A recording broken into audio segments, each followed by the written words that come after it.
Müəllimlər, bu gün mən sizə fiziki tərbiyə dərsinin hissələri və onların strukturu haqqında məlumat verəcəm. Ümumiyyətlə biz bilirik ki, fiziki tərbiyə dərsi özü 4 hissədən ibarət. Giriş hissə, hazırlayıcı hissə, əsas hissə və tamamlayıcı hissədən ibarət. İndi onların biz strukturuna baxaq. Burada müəllim fəaliyyəti var və şagird fəaliyyəti var. Dərsin hissələrində giriş hissəyə baxaq. Giriş hissəsi 3-5 şeyə vaxt ayrılır və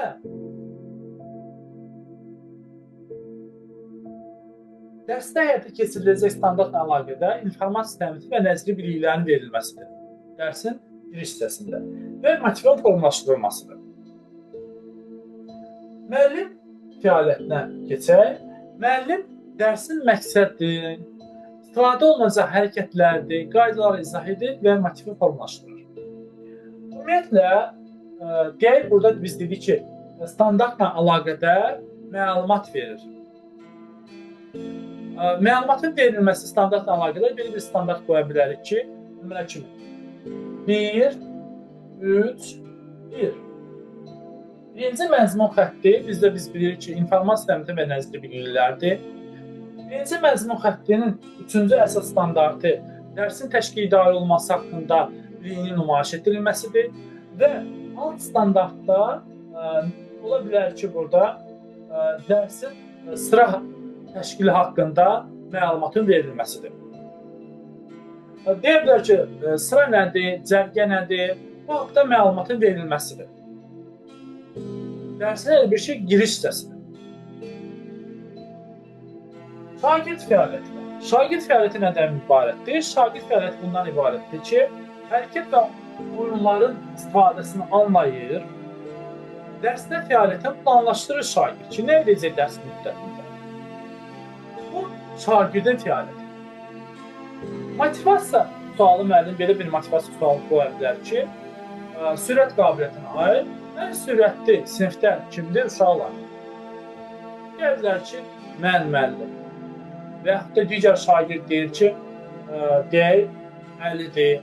O digər deyir ki, bəlidir və s. Bu nədir? Motivasiya sualı.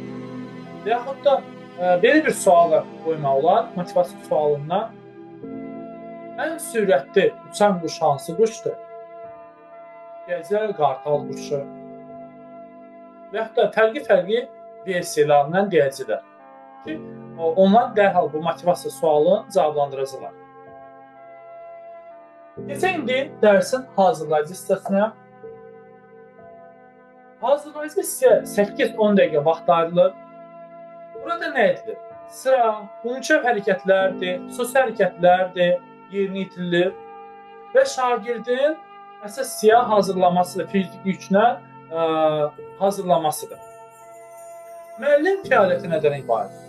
Müəllim hərəkətlər icra ardıcılığını müəyyən edir ki, hansı ardıcılıqla bu hərəkətləri şagirdlər yerinə yetirəcəklər. Hərəkətləri müəllim nümayiş etdirir.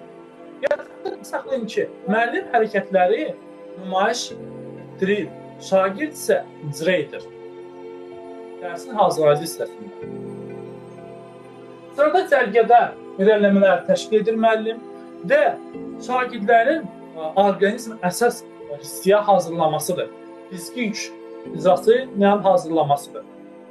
Əsas hissəyə.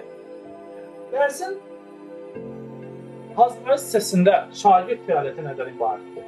Şagird sıra mümkün hazırlayıcı hərəkətləri icra edir. Hərəkətlərin fəaliyyət qaydaları çərçivəsində şagird qurur. Əsas hissəyə keçək. Əsas hissədə 20-25 dəqiqə vaxt verilir əsas hissədə. Əsas hissədə planlaşdırmada nəzərdə tutulan hərəkət qabiliyyətlərin inkişaf etdirilməsidir. Və yaxud da, belə deyək də, idman növü üzrə texniki elementlərin öyrədilməsidir, möhkəmləndirilməsidir, təkmilləşdirilməsidir, bunlar. Müəllim fəaliyyəti nədən ibarətdir? Müəllim hərəkətləri nümayiş etdirir, dərsdə yarışacaq komandaları bölür müəllim və estafet yarışı keçirilir bir sinifdə və iki qrupa ayırır. Bir qrup olur A komandası, digər qrup olur B komandası. Və bu şagirdlər yarışırlar. Dərsin məqsədinə müvafiq hərəkətlərdir, oyunlar təşkil edir müəllim və müəllim fərdi qiymətləndirmə keçirir. Fərdi qiymətləndirmə belə ola bilər ki, tutalım ki, 2 şagird qaçır, sürət qabiliyyətinə aid 60 metrə normativ biz götürür. Bir şagirdin adı deyək Davuddur, digər şagirdin adı Zuhairdir, nümunə kimi. Davud daha sürətli qaçdı. Alır 5 qiymətli. Normativi 5 qiymətlə uyğun yerinə yetirir. Onda biz özümüzə qeydlər aparırıq və balımızı və qiymətimizi yazırıq. Fərdi qiymətləndirməni keçiririk. Ümumiyyətlə Zuhair alır 55 bal və yaxud da 65 bal. Onda biz özümüzə bunları qeydlər aparırıq. Bu fərdi qiymətləndirmədir. Və şagird fəaliyyətindən ibarətdir. Şagirdlər oyunları, hərəkətləri yarış şəraitində yerinə yetirirlər. Komandalı fəaliyyət zamanı əməkdaşlıq edirlər. Tutalım ki, estafet yarışında əməkdaşlıq edirlər və çalışırlar ki, qalib gəlsinlər. Öz komandaları qalib gəlsinlər. Tamamlayıcı hissəyə keçək. Tamamlayıcı hissəyə 3-5 dəqiqə vaxt ayrılır. Orqanizmin funksional sistemlərinin dərsdən əvvəlki vəziyyətən qaytarılması üçün bərpəcə tənviz hərəkətlərinin yerinə yetirirlər. Dərsin yekunlaşdırılması və qiymətləndirilməsidir. Və tamamlayıcı hissəyə 3-5 dəqiqə vaxt ayrılır. Müəllim fəaliyyəti nədən ibarətdir? Müəllim bərpəcə hərəkətləri istifadəsi üçün təmin edir, qiymətlərin nəticələrini elan edir və ev tapşırığı müəllim verir. Şagird fəaliyyəti nədən ibarətdir? Şagird orqanizm bərpasına çalışır, əzələlərin boşaldan və təmiz hərəkətlərin yerinə yetirir və öz nəticəsini təhlil edir. Tutalım ki, mən nəyə görə 55 bal aldım və yaxud da 65 bal aldım? Öz nəticəsini təhlil edir. Hansı nüansa görə təhlil edir. Amma ümumi qiymətləri müəllim elan edir dərsin tamamlayıcı hissəsində. Fərdi qiymətləndirməni edir hansı hissədə? Edir, deməli, əsas hissədə müəllim.